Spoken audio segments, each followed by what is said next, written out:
ಏನೋ ವರ್ಷ ವರ್ಷ ಬರ್ಡೇಗೆ ಅಮ್ಮಗೆ ಗೊಂಬೆಗಳನ್ನ ಕೊಡಿಸ್ತಾ ಇದ್ರೆ ಯಾಕೋ ಜಾಸ್ತಿ ಆಯ್ತು ಇವಳ್ದು. ಕೊಡ್ಸಿದ ಗೊಂಬೆನ ಮತ್ತೆ ಇಸ್ಕೊಳಕ್ ಹೋದ್ರೆ ಕೊಡ್ತಾನೆ ಇಲ್ಲ, ನಮಗೆ ಕಚ್ಚಕ್ ಬರ್ತಾಳೆ, ಗುರ್ರ ಅಂತಾಳೆ. ಸುಮ್ಮನೆ ತಮಾಷೆ ಮಾಡಿದೆ. ಇವತ್ತು ಅಮ್ಮು ಬರ್ಡೇ ಫೆಬ್ರವರಿ 20th. ಅವಳಿಗೆ ವರ್ಷ ವರ್ಷ ಟಾಯ್ಗಳನ್ನ ಕೊಡಿಸ್ತೀವಿ. ಇದು ಅವಳಿಗೆ 4ನೇ ಟಾಯ್, 4ನೇ ಗೊಂಬೆ. 4 ವರ್ಷ ಆಯ್ತು ಅವಳಿಗೆ. ತುಂಬಾನೇ ಪ್ರೀತಿ ಕೊಟ್ಟಿದ್ದಾಳೆ, ತುಂಬಾನೇ ನಗು ಕೊಟ್ಟಿದ್ದಾಳೆ, ತುಂಬಾನೇ ಖುಷಿ ಕೊಟ್ಟಿದ್ದಾಳೆ, ತುಂಬಾನೇ ಸ್ಟ್ರೆಸ್ ಫ್ರೀ ಮಾಡಿದ್ದಾಳೆ, ಎಲ್ಲದೂ ಮಾಡಿದ್ದಾಳೆ.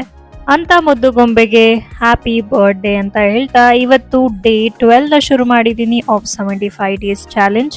ಸಲ ಲಾಂಗ್ ಫಾರ್ಮ್ಯಾಟ್ ವಿಡಿಯೋ ಆಗ್ತಾ ಇದೆ, ಆದರೆ ಆಗ್ತಿಲ್ಲ ಲಾಂಗ್ ಫಾರ್ಮ್ಯಾಟ್ ವಿಡಿಯೋ ಹಾಕಕ್ಕೆ, ಎಡಿಟ್ ಮಾಡೋಕ್ಕೆ ಟೈಮ್ ಆಗ್ತಾ ಇದೆ. ಮೋರೋವರ್ ಡೈಲಿ ಕೆಲಸ ಇರುತ್ತಲ್ಲ, ಅದ್ರ ಜೊತೆ ಇದನ್ನು ಮಾಡೋಕ್ಕೆ ಟೈಮ್ ಆಗ್ತಾ ಇದೆ. ಸೊ ನಾನು ಶಾರ್ಟ್ಸ್ ಅಪ್ಲೋಡ್ ಮಾಡೋಣ ಅಂತ ಅಂದ್ಕೊಂಡು ಇವತ್ತಿಂದ ಡೈಲಿ ವ್ಲಾಗ್ಸ್, ಮಿನಿ ವ್ಲಾಗ್ಸಲ್ಲಿ ಬರುತ್ತೆ. ಇವತ್ತು ಆಫೀಸ್ ಡೇ, ಆಫೀಸ್ಗೆ ಹೋಗಬೇಕು, ಹಾಗಾಗಿ ಬೇಗ ಎದ್ಬಿಟ್ಟು ರೆಡಿ ಆಗ್ತಾ ಇದ್ದೆ ಅಂತ ಅಂದ್ಕೊಂಡ್ರ ಇಲ್ಲ, ಇವತ್ತು ಎದ್ದಿದ್ದು ಲೇಟಾಗಿ ಹೋಯಿತು. ಎದ್ದಿದ್ದು 7:45 ಆಗಿತ್ತು ಆಲ್ರೆಡಿ. ಅದರಲ್ಲೂ ಬೆಳಗ್ಗೆ ಟೈಮ್ ಆದರೂ ಕೂಡ ಎಕ್ಸಸೈಸ್ ಮಾಡಬೇಕು ಅಂತ ಯೋಗಾಸನ ಮಾಡಿದೆ. ಹೇಗಿದ್ರು 6 ಅವರ್ಸ್ ಇರಬೇಕು, ಹೆಂಗಿದ್ರು 6 ಗಂಟೆ ತನಕ ಇರಬೇಕು, ಹಾಗಾಗಿ ಯಾಕೆ ಬೇಗ ಹೋಗಲಿ ಅಂತೇಳಿ ಸ್ವಲ್ಪ ಲೇಟಾಗಿ ಹೊರಟೆ. ಹಸ್ಬೆಂಡ್ ಇವತ್ತು ಬ್ರೇಕ್ಫಾಸ್ಟ್ ಮಾಡಿಕೊಟ್ರು. ನಾರ್ಮಲ್ ಬ್ರೇಕ್ಫಾಸ್ಟ್, ನಮ್ಮದು ಡಯಟ್ ಬ್ರೇಕ್ಫಾಸ್ಟ್ ಆಗಿರುತ್ತೆ. ಮಧ್ಯಾಹ್ನ ಡಬ್ಬಿಗೆ ಪುಳಿಯೋಗರೆ ಮಾಡಿಕೊಟ್ಟಿದ್ರು. ಆಫೀಸ್ಗೆ ನಾನು 11 ಗಂಟೆಗೆ ರೀಚ್. ಇವತ್ತು ಕ್ಯಾಬ್ ತೊಗೊಂಡು ಹೋಗಿದ್ದೆ. ನಾನು ಮನೆ ಬಿಟ್ಟಾಗ 10:30 ಆಗಿತ್ತು. ಆಫೀಸ್ ರೀಚ್ ಆದಾಗ 11:05ಕ್ಕೆ ನನ್ನ ಲಾಗಿನ್ ಟೈಮ್ ಆಗಿದ್ದು. ಇವತ್ತೇ ಇಷ್ಟು ಲೇಟ್ ಆಗಿದ್ದು ನನಗೆ.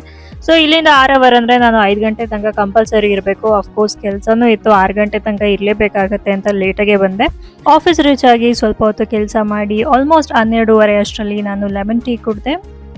ಇದೇ ಏಷ್ಯಾ ಮಾಲ್ ನಮ್ಮ ಕ್ಯಾಫಿಟೇರಿಯಿಂದ ಕಾಣುತ್ತೆ. ಲೆಮನ್ ಟೀ ಕುಡಿದು ಸ್ವಲ್ಪ ಹೊತ್ತು ಕೆಲಸ ಮಾಡಿ ನನ್ನ ಸ್ಟ್ಯಾಂಡಪ್ ಕಾಲ್ ಇತ್ತು, ಸ್ಟ್ಯಾಂಡಪ್ ಕಾಲ್ ಮುಗಿಸ್ಕೊಂಡು 2 ಗಂಟೆ ಅಷ್ಟರಲ್ಲಿ ಊಟ ಮಾಡಿದೆ.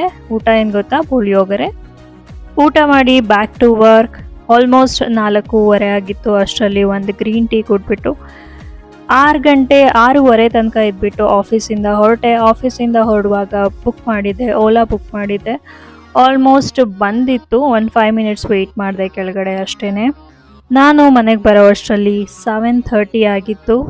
ಇನ್ಯಾರು ಮನೆಗೆ ಬಂದ ತಕ್ಷಣ ಕಾಣಿಸೋದು ಅಮ್ಮು ಮುಖನೇ ಕಾಣಿಸೋದು. ಅವಳಂತೂ ಆ ಟಾಯ್ ಗೊಂಬೆನ ಬಿಟ್ಟೇ ಇಲ್ಲ, ಕಚ್ಕೊಂಡೇ ಇದ್ದಾಳೆ.